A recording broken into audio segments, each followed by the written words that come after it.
Hey everyone, we are going to talk about the anatomy of a muscle, and I have a little bicep here for you.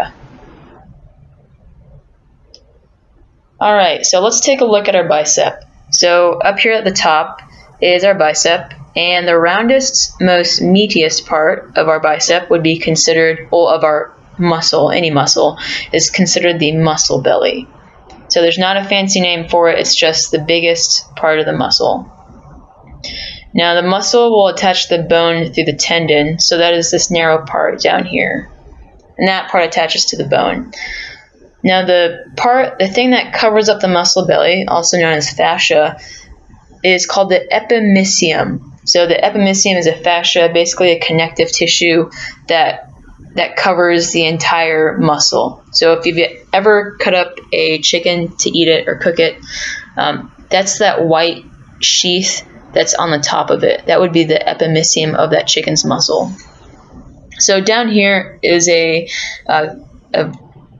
look at our muscle, and it's basically like if we cut it in half. So this is our muscle here, and this layer right here is the epimysium. Now this is not drawn to scale, so your epimysium is not going to be this thick. Now, when we look on the inside, we have these circles here. Those circles are going to be your fasciculus. The plural is fasciculi, but this is your fasciculus here. And the inside of that connects all of your fasciculus is your perimysium. So the way I like to think about it is the epimysium is epic, it's big. So the big one, the epimysium, is going to be on the outside. It's going to be the largest layer, at the largest layer. The perimysium is going to be next.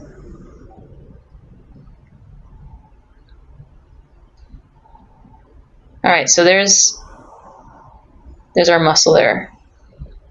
Alright, so now we're going to get a little bit deeper. So here is our fasciculus.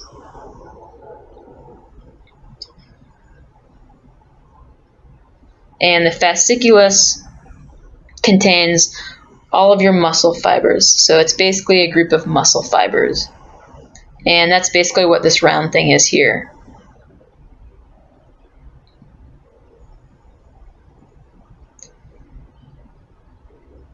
Now the space in between the muscle fibers, all that space in there, is the endomysium. So it's very similar to the perimysium, but the endomysium is for in between the muscle fibers. So it's epimysium, perimysium, and then endomysium.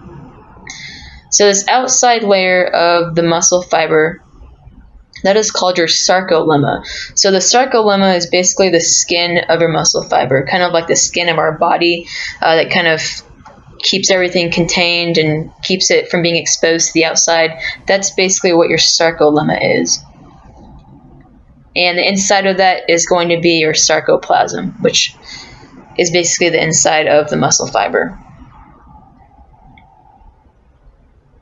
So here's an example, or here's a picture of the muscle fiber, kind of like the insides.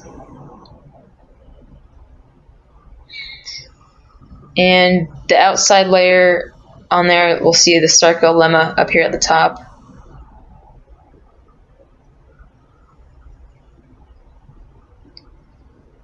Alright, so let's take a look inside. So this area right here, this is going to be our sarcoplasmic reticulum. So this is where all of our calcium is stored when it's stored inside of our muscles here. And the thing that it attaches to over here is the T-tubules, and that's where the calcium will travel to go into our sarcomere. Now these circles here that I'm coloring in, those are myofibrils. Now the myofibrils are the things that house our sarcomeres. They're basically groups, they're basically bundles of sarcomeres.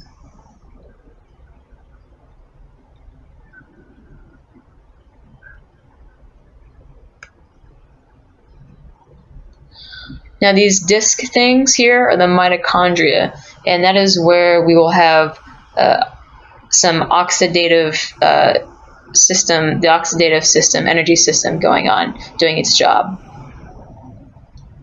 Now, this whole entire thing, like I said earlier, is the sarcoplasm, the inside. It's basically the cytoplasm of the muscle fiber. It's basically the inside of the muscle fiber. Now, taking a look at the myofibril, like I said, it's basically a bunch of sarcomeres, and those are 6 sarcomeres here, kind of stacked together, put together here. Now, this top part, it's one of the walls of this box that's missing one wall. That's the myosin, and this line here is the actin. Now, there's names for the different spaces that are in the sarcomere. The myofibril. Now, this space here in between both of the myosin is called the H zone. That is called the H zone.